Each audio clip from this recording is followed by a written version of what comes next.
di Malaysia saya terima perawatan obat-obatan apa itu lebih murah berbanding saya di Indonesia. Yang kecewanya doktornya bilang sepertinya saya mau sengaja bolosin masuk rumah sakit gara-gara sakit perut. Itu sayurnya gak dicuci, itulah.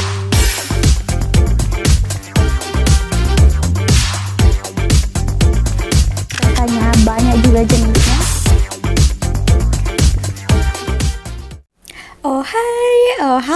Hai teman-teman, apa kabar kalian? Jumpa lagi di channel Misari. Semoga kalian yang menonton video ini tetap dalam keadaan baik-baik saja, tetap semangat dan selalu berpikiran positif. Oke, di video kali ini Sari terjumpa satu video yang cukup menarik untuk kita dengarkan dan ada beberapa part juga yang perlu kita luruskan ya. Kali ini kita hanya berbagi, berkongsi informasi. Oh, ternyata seperti itu dekat sana. Oh, ternyata seperti itu dekat sini. Ya, kalian tahu dulu sebelum kalian pergi ke sana. Mana tahu ada kesempatan nak melancong kan? Jom kita tengok sama-sama. Sering ada teman-teman tanya saya, itu lebih enak di Indonesia atau di Malaysia? Nah, sebelum kita mulai, perkenalkan saya Ivy Pan. Saya mahasiswa Malaysia, jurusan kedokteran gigi di FKG UGM Yogyakarta. Dan saya udah tinggal di Jogja selama 6 tahun. Jadi banyak teman-teman penasaran, oh kamu orang Malaysia, terus kamu tinggal di Indonesia begitu lama. Jadi menurut kamu ya, itu lebih enak di Malaysia atau di Indonesia? Sebenarnya ada kelebihan dan kekurangan masing-masing dan saya mulai dari Malaysia aja ya. Kalau di Malaysia itu kelebihannya di kesehatannya. Kalau saya di Malaysia saya terima perawatan obat-obatan apa itu lebih murah berbanding saya di Indonesia. Itu bukan kerana saya orang asing di Indonesia tetapi tarif pelanggan biasa itu bukan disubsidikan. Kalau kemarin ya saya sempat dislokasi bahu saya di Bandung gitu. Terus saya cuman ke rumah sakit ke IGD, gak diapa-apain, cuma dikasih obat itu udah 300,000. Wah, luar biasa. Mahal. Tapi kalau Ada saya di Malaysia, saya ke spesialis hidung, itu malah dicek pakai kamera hidung dimasukin, itu termasuk obat itu semua dan itu cuma 300,000. Dan kalau di Malaysia, di hospital kerajaan atau hospital pemerintahan, itu orang Malaysia cuma bayar 15,000 itu udah dapat pelayanan kesehatan yang sangat bagus. Tapi kalau di Indonesia ya, itu harus BPJS, itu kamu harus tetap bayar gitu. Dan beberapa tahun yang lalu saya ada pengalaman yang sangat tidak enak di Indonesia. Saya dislokasi bahu saya, terus saya ke IGD sesuatu rumah sakit di Jogja. Terus saya diminta tunggu lama kerana bahu saya udah balikin sendiri. Kerana kalau dislokasi dia akan balikin sendiri secara natural gitu ya. Serem ya. Tapi selepas 2 jam itu dokternya ketemu saya, dia cek, terus dokternya gak mau kasih saya surat cuti atau surat libur. Itu saya minta dokternya untuk kasih saya libur 1 hari untuk besok kerana bahu saya udah sangat sakit barusan dislokasi dan esok ada praktikum, kami harus ukir gigi gitu dan harus pakai kekuatan gitu. Jadi otot saya emang nggak bisa. Terus dengan kecewanya dokternya bilang sepertinya saya mau sengaja bolosin kuliahnya, praktikumnya, dan itu bikin saya sangat kecewa sih. Menurut saya ya, dia sebagai dokter itu pertimbangannya bukan di kesehatan atau kebaikan saya sebagai pasien, tetapi ke disiplin saya, apakah saya akan pakai alasan ini untuk bolos kuliah gitu. Itu ke dokter itu ya, saya udah dislokasi bahu, kamu, menurut kamu ya, itu apakah alasan itu untuk bolos kuliah? Itu menurut saya itu sangat kecewa sekali. Dan untungnya keesokan saya gak ke praktikum kerana selepas saya bangun bahu saya sakit banget. Dan ya itu salah satu experience saya di Indonesia ya. Dan kalau untuk makanan, kerana saya orang Malaysia, lahir di Malaysia, makan makanan Malaysia 20 tahun, pasti saya merasa makanan Malaysia lebih cocok untuk saya. Tapi untung makanan Indonesia saya juga suka banget kerana pedas dan pedas, jadi ya saya suka. Tapi ada satu, mungkin kebersihan makanan itu kurang berbanding di Malaysia kerana saya di Malaysia saya makan di makanan tepi jalan, apa-apa. Tapi kalau saya sampai di Indonesia ya, itu kalau saya udah bisa merasa oh itu gak bisa tahan gitu. Dan mula-mula kami mahasiswa Malaysia 33 orang sampai di Jogja ya. Itu pada minggu pertama udah ada 8 orang masuk rumah sakit gara-gara sakit perut. Kami belum bisa tahan makanan di Indonesia gitu. Tetapi selepas 1-2 bulan itu udah okay. Tetapi ya saya observasi emang penyediaan makanan di Indonesia masih kurang karena teman-teman saya dia makan mie ayam di tepi jalan gitu yang orang pakai itu Pakai gerobak ya. itu ya. Itu sayurnya nggak dicuci, itu langsung dicah gitu. Dan teman-teman pas dia makan itu ada apa ya? Ada pasir gitu.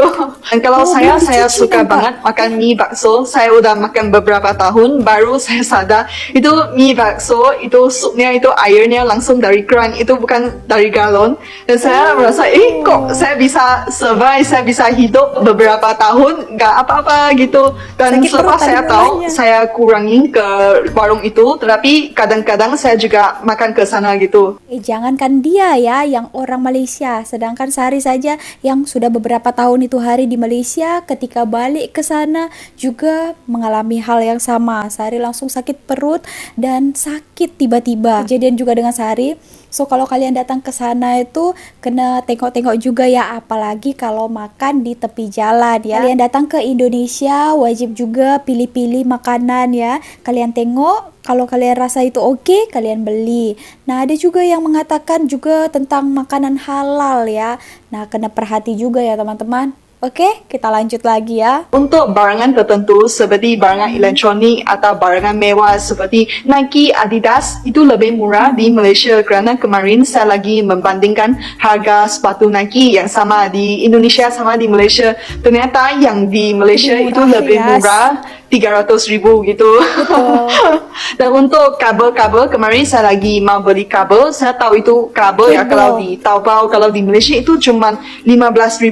Bahkan ada orang yang jual 8,000 itu kabel kecil. Tetapi kemarin saya ke salah satu toko HP di Jogja, itu orang jualnya 100,000. Terus saya negoin, katanya nggak bisa kurang.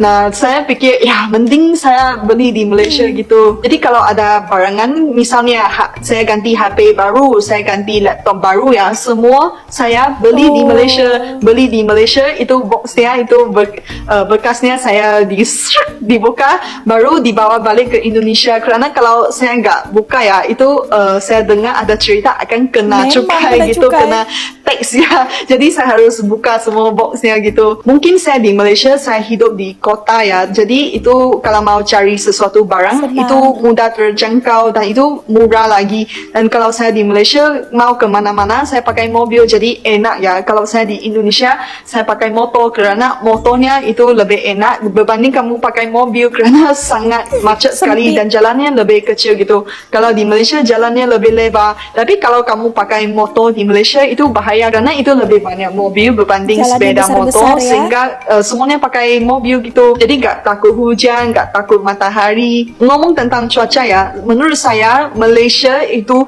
lebih panas. Udah beberapa kali saya bilang di video saya, Malaysia emang lebih panas. Jangan bilang Cameron Highland ya, di Indonesia itu banyak sekali Cameron Highlandnya sehingga itu udah biasa ya. Itu di utara Jalan Kaliurang itu udah Cameron Highland sendiri. Itu emang kalau kepanasan Malaysia seperti apa ya, seperti kota Semarang. Kemarin saya main ke Semarang ya, saya merasa wah itu cuacanya emang seperti Malaysia, panas. Kalau menurut saya ya, saya merasa orang Indonesia itu lebih ramah. Kalau di Malaysia itu orang-orang di tempat otoritas seperti satpam itu menurut saya mereka sangat kasar berbanding satpamnya di Indonesia. Nah kemarin saya ke Bank Mandiri di Jogja, pas saya masuk pintunya, satpamnya datang menyapa, datang salam, tanya saya mau apain gitu, terus bantu pencet tombol yang betul, ambil nomor antrian dan saya cuma tinggal tunggu. Tetapi pas saya di Malaysia, pas saya ke banknya, saya masuk terus kerana saya mau aktif mengaktifkan account bank saya ya. Jadi saya nggak tahu mempencet tombol apa. Selepas saya misalnya pencet tombol A, terus saya antrian 1 jam. Pas udah sampai saya baru dikasih tahu, oh kamu pencetnya salah, kamu harus pencet tombolnya B. Terus saya antrian lagi. Saya merasa kalau ada orang di sana membantu kasih tahu, oh kamu harus pencet tombol mana, kan itu lebih enak. Tetapi satpamnya di Bank Malaysia itu lebih ke orang yang tua, mereka lagi pegang itu senjata, ngantuk di sana. Nah itu kalau Malaysia ya itu kekurangan orang yang mau menjadi satpam gitu. Jadi satpam di Malaysia itu rata-rata orang yang tua, orang yang kurang pendidikannya, jadi kasar, dan itu biasanya diisi oleh orang Bangladeshi. Itu berbeda dengan satpam di Indonesia. Itu satpamnya emang benar-benaran sangat membantu. Nah itu satpamnya semua mas-mas ganteng gitu. Itu bukan seperti satpam di Malaysia itu mas-mas pak-pak yang tua.